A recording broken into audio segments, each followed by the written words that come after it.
Alright guys, on today's episode of Will It Wrap, where we put stuff inside a wrap and see how it is, I'm making a buffalo chicken wrap. We're going to go down with some shredded lettuce.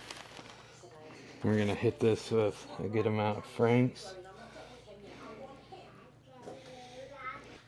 We're trying the new Hidden Valley blue cheese ranch. Get a good amount of that.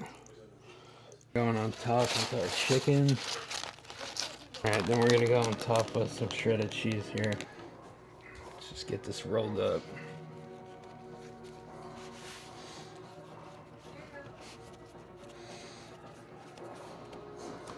Gonna give this a cut.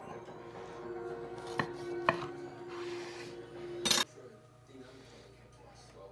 get a bite.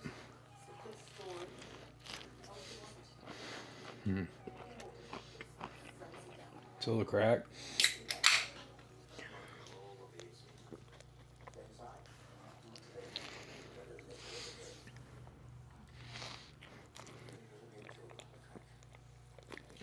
This definitely does wrap. This is definitely a good option if you can't decide between blue cheese and ranch.